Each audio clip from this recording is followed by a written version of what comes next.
Welcome to another round of comic critiques. If you've been watching along, then thank you so much. Today we're going to dive in to the last pages that you send in for me to critique.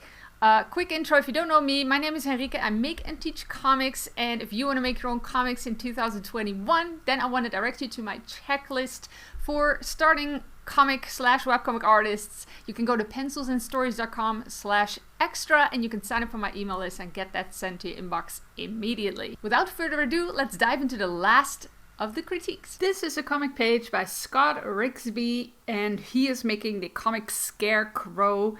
I know this story actually because Scott has done a mentoring program with me and we figured out his story and stuff, and I'm so happy to see that he started his first comic page and it really looks good. I love that he is going in for a more traditional painterly style. It's not, he doesn't use any line art, and he uses shadows very sparingly. Like he will use it here on the side of the building, and then he will use it a little bit here in the background, and then very sparingly here on the face. Nice shadow shapes. Really like that. Very simple and very graphic looking. I really like this panel. Like especially because it's the town of Ravensbrück, home of the Ravens. I don't know, it just fits so well, and it really has a nice vibe to it. Yeah, so let's start off. I also like that you're not afraid of negative space. Like all this space over here, which makes a lot of sense story-wise because this is the town, like you're introducing the town, and the town is over here right in the wilderness, like in the middle of nowhere. So that's storytelling-wise, that makes a lot of sense. It's a small town, as we can see, and the only little thing I had here was that you're not, like you're cutting off in a kind of a weird space. Like I'm not sure if this is supposed to go even further or if it's like the same kind of like thickness that this has. So it looks slightly like a tangent over here, like kind of touching the border. I think it has something to do with this being kind of like one shape that's going over the panel border for a little bit. Like that's the only thing that really, I don't know, it struck me for some reason. There's this very clear green border alongside this white border. So that would be my critique for the first panel. Yeah, and then a slight tip for the text. First of all, you're using periods in your sentences, and there's one missing over here. So that should be period. Then I like that you use kind of like, this is a voiceover.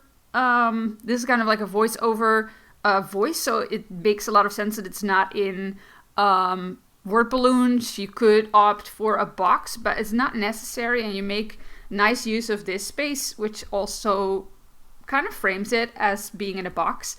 I would like to have the text breathe a little bit because it's a little tight, so I would maybe have it more like this.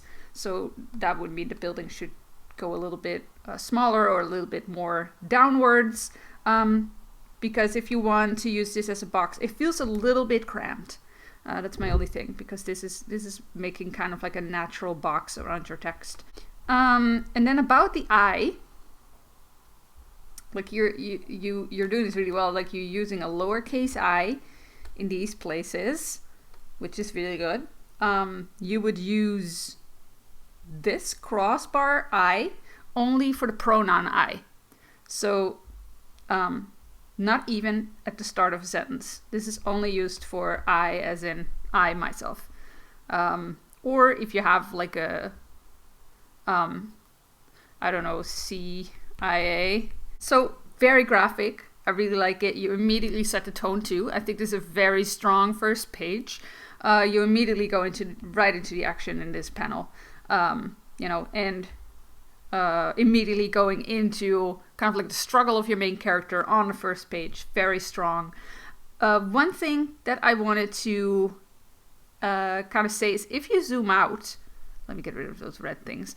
If you zoom out, what you see is that the color of the building is kind of blending into the gutter, because the values are not that different. I wonder if it even really comes up on the camera. But I would personally, I really like the white wall. I really, really like it.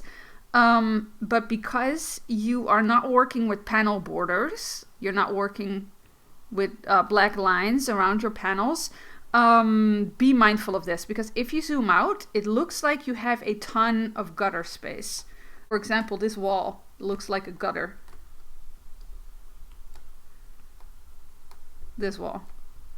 If you look at it, it looks like you have a small panel inside a panel. And here especially, it was really like, it looked like your panel is this. And this is just gutter. So it basically looks like this. And it gives your page a kind of an unbalanced look because there's so much white. So when you're using light values, be mindful of that. My eye have, especially here, my eye has a lot of trouble seeing where the gutter begins and the wall ends. Yeah, you could even take it further and like take all of this because it's bleeding into the gutter.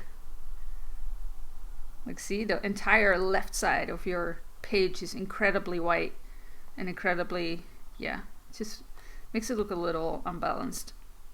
And you want to use very white walls and stuff. Actually, not really sure how I would do this instead of, you know, turning it a little bit darker. I know that turns your building into another color other than you want. You want this to be a white building. But it might be a good trade-off to make your gutters read clearly and really show us, like, where should we think the panels are? Where do we think they are? Like, it's a good trade-off, I think.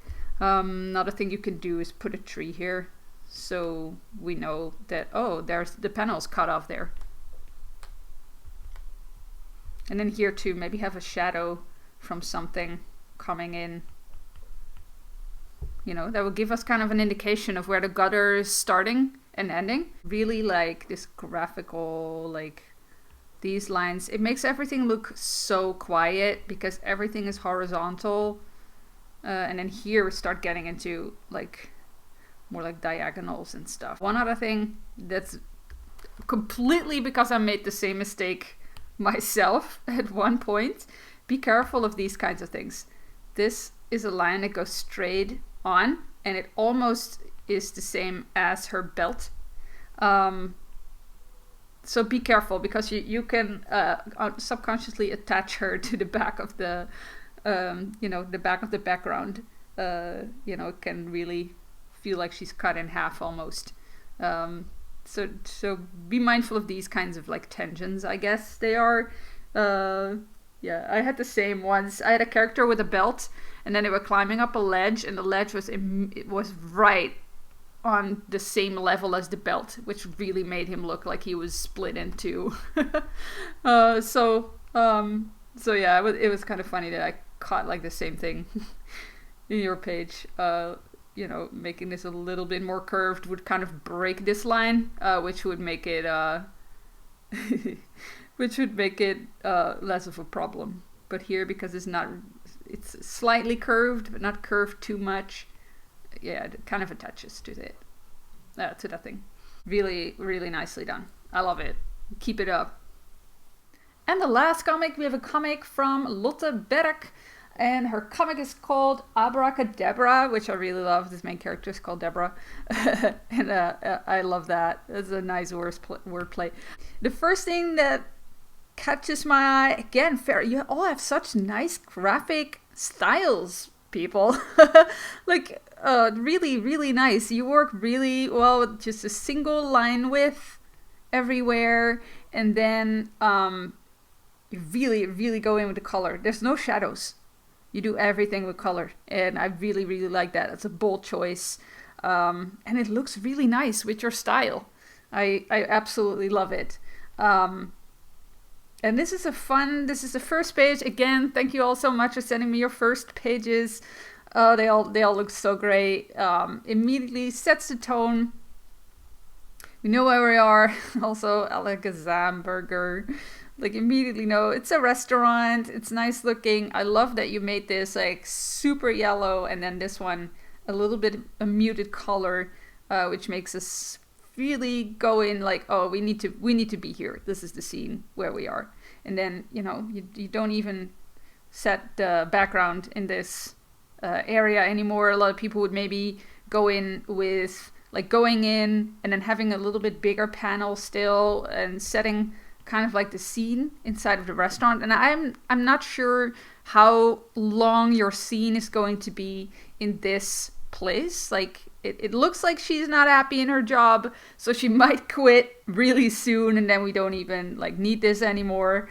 You set the tone with the outside, chose not to show the inside. If we're not in there for very long, it might actually not matter that much. You don't have a lot of backgrounds going on. It's a lot about her actions. Maybe a slight indication of a background in this panel and in this panel would have helped, especially because there's like more people here vying for her attention. So it's a little bit more like a restaurant space, and we're going out from like she's doing magic in this panel, and in here she's kind of snapped out of it, so she's back in reality and back in the restaurant almost.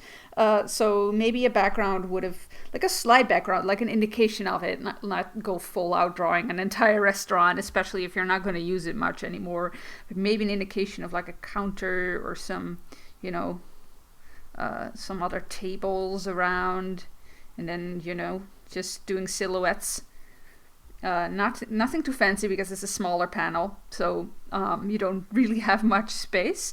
But it would maybe give the characters more of a feeling that the characters are somewhere inside a space.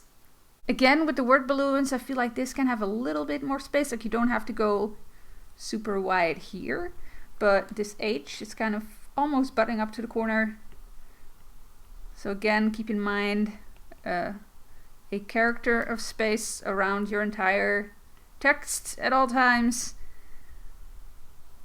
It's very legible font, very legible balloons too. Really, really nicely done. And like it really pops on your very bright colors. And that is actually the main point I wanted to bring up with your page, is you are not afraid of color. You are not afraid of color. They're very daring choices. Like the purple with the green here, like it pops really well. I feel like you're playing with the saturation because your character is very saturated. It's a very saturated blue, very saturated brown. And then you really muted this character because he's in the background. He's not too important. So yeah, you don't want to have this be the same. If you're using a lot of saturation like you do, and with saturation, I mean further away from gray. Like this is unsaturated color, this is saturated color. The more towards this pure like red it goes, the more saturated it is. You don't have many muted colors. You do it really well here with like this very muted gray on his shirt. Like his entire character is muted. So I feel like you're playing very consciously with saturation.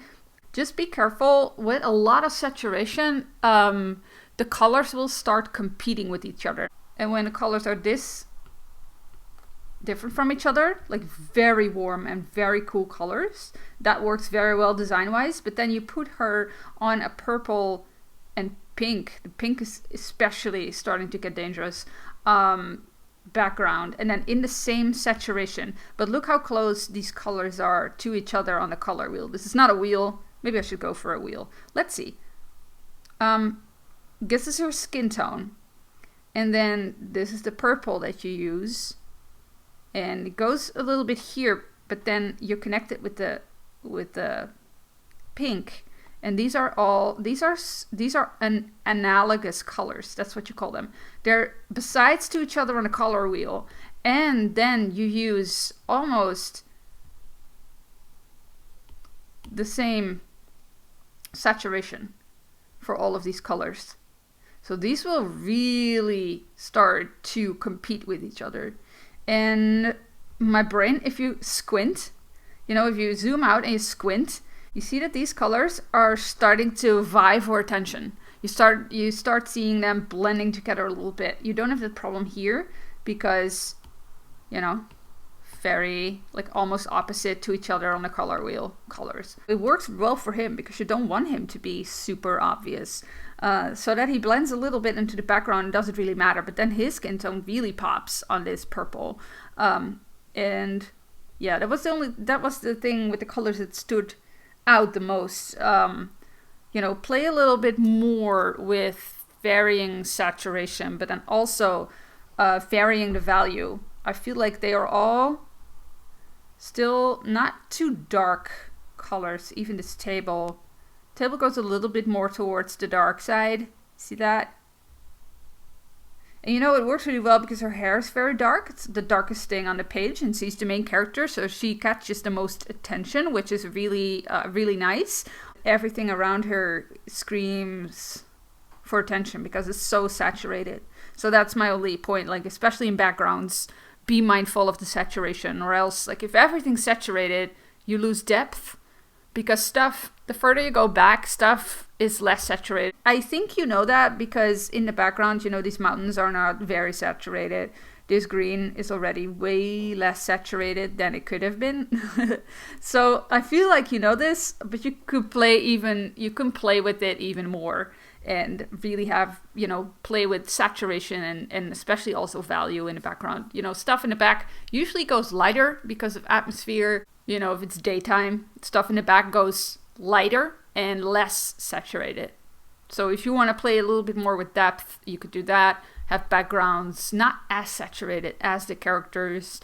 Yeah, that was my main point that I had for you.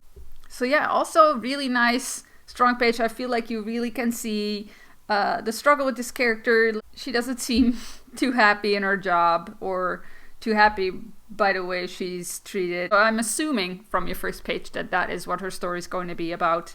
Also because, you know, the title's Abracadabra. So yeah, I'm very curious about this story as well. Like you've all done such a great job. Like, thank you so much for sending in all your pages. I loved seeing them and I loved looking at them, and I hope the critiques have been helpful. Yeah, let me know if you have any questions, and I would love to do another critique later in, you know, like 2021, because, you know, I love them. That was it for the critiques. I hope you found it helpful. If I critiqued your page, I hope you found it especially helpful. Leave the videos a like if you like them. I want to thank you so much for watching, for following along, and I wish you the best holidays. I hope you had a great time, and I will do one more video before the year ends on December 31st. We're going to talk about your goals for 2021. For now, go and make some comics.